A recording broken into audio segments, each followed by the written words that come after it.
భారత వికలాంగుల హక్కుల పరిరక్షణ సమితి ఆధ్వర్యంలో తెలంగాణ రాష్ట్ర డీజీపీ గారికి లేఖ రాయడం జరిగింది.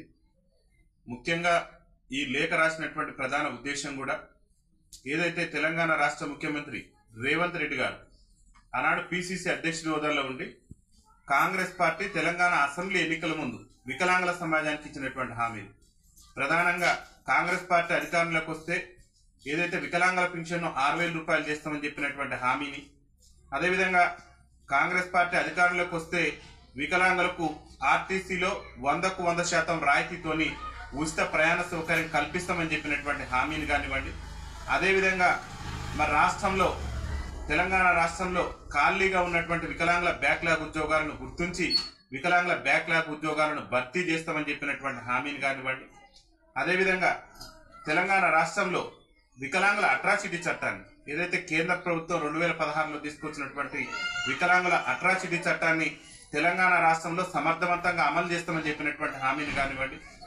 ముఖ్యంగా తెలంగాణ రాష్ట్రంలో వికలాంగుల సంక్షేమ శాఖను మహిళా శిశు సంక్షేమ శాఖ నుంచి వేరు చేసి ప్రత్యేక శాఖగా కొనసాగిస్తామని చెప్పినటువంటి హామీని నెరవేర్చాలని చెప్పేసి నెరవేర్చామని చెప్పేసి ఆనాడు కాంగ్రెస్ పార్టీ ఇవన్నీ హామీలు కూడా మేము అధికారంలోకి వస్తే హామీలన్నింటిని కూడా అమలు చేస్తాం, మీ యొక్క వికలాంగుల సమాజానికి అండగా ఉంటామని చెప్పేసి ఆనాడు చెప్పి వికలాంగుల ఓట్లతోని ఇలా అధికారంలోకి వచ్చారు.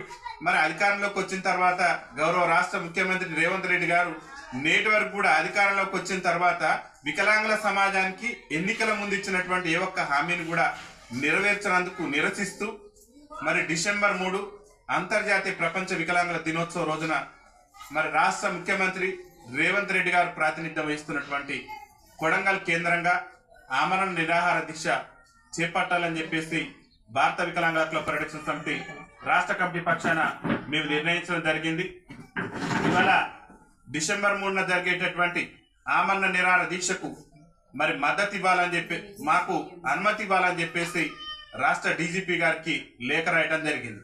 రాష్ట్ర డీజీపీ గారికి మేము ఒకటే విజ్ఞప్తి చేస్తున్నాం, శాంతియుత మార్గంలో ప్రజాస్వామ్యబద్ధంగా ఎలాంటి విధ్వంసాలకు ప్రభుత్వ ఆస్తులకు ఇబ్బంది కలగకుండా వికలాంగులకు ప్రభుత్వం ఇచ్చినటువంటి హామీలను నెరవేర్చాలని చెప్పేసి మేము శాంతియుత మార్గంలో దీక్ష చేపట్టాలనుకున్నాం.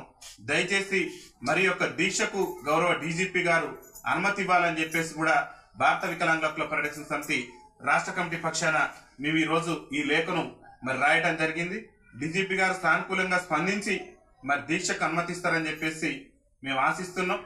ఒకవేళ డీజీపీ గారు దీక్షకు అనుమతించినా అనుమతించకున్నా, ఎన్ని పోలీసు నిర్బంధాలు ఎదురైనా, ముదిగొండలో గతంలో అప్పుడున్నటువంటి ప్రభుత్వాలు కాల్పులు జరిపినా గానీ ఆనాడు జరిగినటువంటి ముదిగొండ కాల్పుల తరహాలో మా మీద కాల్పులు జరిగిన డిసెంబర్ 3న రేవంత్ రెడ్డి గారి కాన్స్టిట్యున్సీలో ఎట్టి పరిస్థితుల్లో కూడా వికలాంగుల సమాజానికి ఇచ్చినటువంటి హామీలను నెరవేర్చాలని చెప్పేసి మా యొక్క ఆమరణ నిరాహార దీక్షను కొనసాగిస్తామని చెప్పేసి కూడా ఈ సందర్భంగా తెలియజేస్తూ, సరే మేము కూడా ఏదైతే రాజ్యాంగబద్ధంగా ప్రభుత్వం యొక్క అనుమతిని గౌరవ డీజీపీ గారి యొక్క అనుమతిని తీసుకొని శాంతియుత మార్గంలో మా యొక్క నిరసన ప్రభుత్వాన్ని తెలియజేయాలని చూస్తున్నాం.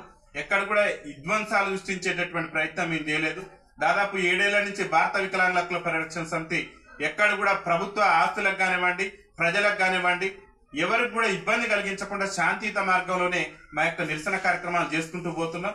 రేపు కొడంగల్లో కూడా అదే తరహాలోనే మా యొక్క నిరసన దీక్ష ఉంటది. కాబట్టి గౌరవ డీజీపీ గారు మానవతా దృక్పథంతో ఆలోచించి వికలాంగుల సమాజం ముఖ్యమంత్రి గారు చెప్పినటువంటి హామీలను, ముఖ్యమంత్రి గారు రేవంత్ రెడ్డి గారు ఆనాడు పిసిసి అధ్యక్షుని హోదాలో అధికారంలో రాకముందు ఇచ్చినటువంటి హామీలను అమలు చేయాలని చెప్పేసి మేము దీక్ష ఎందుకు చేస్తున్నామని చెప్తే, ఏడాది కాలంలో దాదాపు ఇంకొక 1-2 నెలలు అయితే రేవంత్ రెడ్డి గారు ముఖ్యమంత్రిగా చేసి ఏడాది పూర్తిగా వస్తుంది.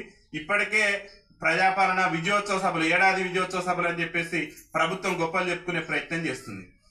ఏడాదిలో వికలాంగుల సమాజానికి ఇచ్చినటువంటి హామీల్లో ఒక్క హామీని కూడా ముఖ్యమంత్రి గారు నెరవేర్చలేదు. కనీసం పింఛన్ 6,000 రూపాయలు పెంచలేదు. వాళ్ళు చెప్పినటువంటి హామీనే ఇచ్చినటువంటి హామీ మేరకు పింఛన్ పెంచి వికలాంగుల సమాజానికి ఇచ్చినటువంటి హామీలు ఏమన్నాయో హామీలు అన్నింటినీ కూడా అమలు చేసే విధంగా కేబినెట్ లో చర్చించి గౌరవ ముఖ్యమంత్రి గారు నిర్ణయం తీసుకుంటే మా యొక్క దీక్షను ఉపసంహరించుకోవడానికి మాకు కూడా ఎలాంటి ఇబ్బంది లేదు. ప్రభుత్వం నుంచి సానుకూల స్పందన డిసెంబర్ 3 లోపు ప్రభుత్వం నుంచి సానుకూల స్పందన రాకుంటే రాష్ట్ర ముఖ్యమంత్రి రేవంత్ రెడ్డి గారు ప్రాతినిధ్యం వహిస్తున్న కొడంగల్ కేంద్రంగానే డిసెంబర్ 3న పెద్ద ఎత్తున నిరసన కార్యక్రమం ఉంటుందని చెప్పేసి తెలియజేస్తూ ఈ దీక్షకు అనుమతి ఇవ్వాలని చెప్పేసి డీజీపీ గారిని కూడా విజ్ఞప్తి చేస్తూ భారత వికలాంగుల హక్కుల పరిరక్షణ సమితి పక్షాన మేము కోరుతున్నాం. వికలాంగుల ఐక్యత వర్ధిల్లాలి, వర్ధిల్లాలి, జిందాబాద్, జిందాబాద్.